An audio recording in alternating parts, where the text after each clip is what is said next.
NASA के अंतरिक्ष यात्री बुच विल्मोर और सुनीता विलियम्स के स्पेस स्टेशन में वापसी के प्लान का नासा ने खुलासा किया है। दोनों ही अंतरिक्ष यात्री जून 2024 में बोइंग के स्टारलाइनर स्पेसक्राफ्ट पर सवार होकर इंटरनेशनल स्पेस स्टेशन पहुंचे थे, लेकिन स्पेसक्राफ्ट में खराबी की वजह से वापसी को टालना पड़ा था।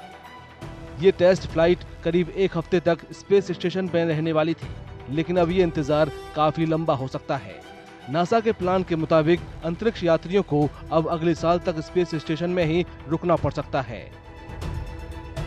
So this whole operation of alignment becomes extremely complex because it has to match perfectly, and for each change, even if it's a minor change, there is thrust or force required. During the docking period, there was this malfunction which was detected. Starliner की उड़ान के दौरान इंजीनियरों को spacecraft में खराबी के बारे में पता चला था। हालांकि नासा के मुताबिक विल्मोर और विलियम्स इंटरनेशनल स्पेस स्टेशन पर सुरक्षित हैं, लेकिन उनकी घर वापसी के लिए नासा कोई जोखिम उठाना नहीं चाहता। दोनों अंतरिक्ष यात्रियों को सुरक्षित वापस कैसे लाया जाए, इसको लेकर नासा पूरी प्लानिंग में जुटा है और वापसी को लेकर कई विकल्पों पर विचार किया जा रहा है, जिसमें एक विकल्प बोइंग स्टारलाइनर का बिना क्रू मेंबर के ही वापस लौटना भी हो सकता है।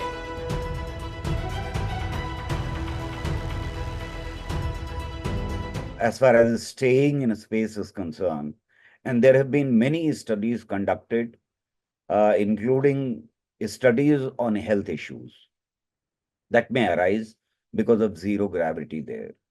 The technical issue of helium is a very different case, because helium is used to pressurize the hydrogen and fuel in cryogenic engines, and any leak detected by or through helium can cause a major problem and safety problem.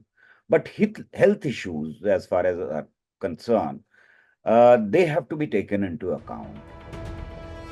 NASA ने बताया कि अब फरवरी 2025 में दोनों अंतरिक्ष यात्रियों के पृथ्वी पर लौटने की उम्मीद है। नासा के मुताबिक अगले महीने एक नियमित अंतरिक्ष यात्री रोटेशन मिशन के हिस्से के रूप में ही स्पेस एक्स क्रू ड्रैगन को लॉन्च किया जाएगा।